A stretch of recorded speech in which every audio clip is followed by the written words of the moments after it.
What's going on, everybody? It's your boy Jay Crude, and I'm back with the Crude Talk episode number 7. Today, before I get into it, as you guys see, we're back in that gauntlet mode. You know, I miss this old platform. I can get videos out a lot quicker instead of having to record all those, those short snippets. I'm probably going to start that My League series tonight. Hopefully I can get them, get them out to you guys, get it rolling. But today we're going to be talking about the San Antonio Spurs free agency so far.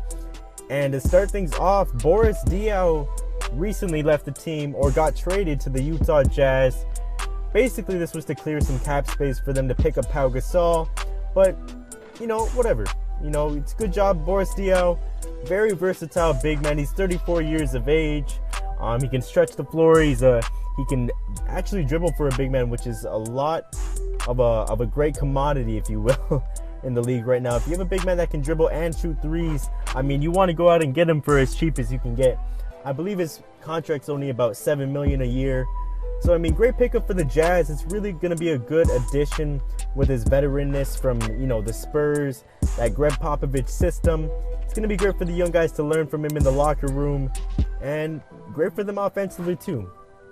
Next up, one of the biggest moments for the San Antonio Spurs so far, Pau Gasol signed with them. 2 years. 2 years for $30 million. Pau Gasol signs with the San Antonio Spurs. Great pickup for the Spurs right there.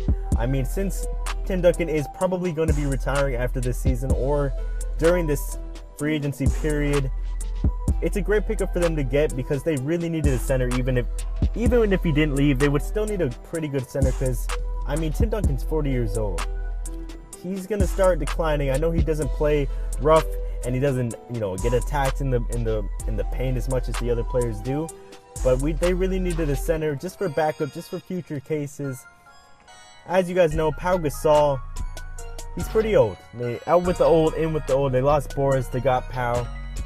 But Pau Gasol, still one of the premier centers of the game. He's still one of the only centers in the game that have an old school style with the bat to the basket, post up, fade away sort of thing.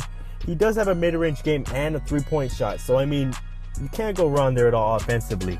The only thing about this, the defense. The Spurs, they got Kawhi Leonard, Defensive Player of the Year, but they just added Pau Gasol, who is not the best center for defense, man. His body type, he's going to get eaten alive by the bigger guys down there, man. He's getting old, up there in age, so he's not going to be able to keep up with the younger guys also, like a Drummond or a DeAndre Jordan and stuff like that. So they definitely take a blow there on defense with Pau Gasol. But other than that, Pau, he declined the Reps and the Blazers. They're both gunning for him. It would have been cool to see him with the Blazers since, everyone left that team. But he made the right move, I think, in this case. Signing with the Spurs, now we can finally see Pau Gasol flourish in another system. First it was the triangle offense with Phil Jackson. Let's see how he does with Greg Popovich. Next thing on the docket, Tim Duncan. As I was saying earlier, Tim Duncan probably is going to be retiring from the Spurs. It's sad to say, he's 40 years old, 19 years in the league, 5-time NBA champion with the Spurs. He didn't have a bad. That's an amazing career in this league today, man. That five rings. Not a lot of people have that. So I can't blame Tim Duncan for retiring. But the thing that made the most of an impact on his decision probably is Kevin Durant. If he didn't go to the Spurs, I think Tim Duncan would have stayed at least 1 year.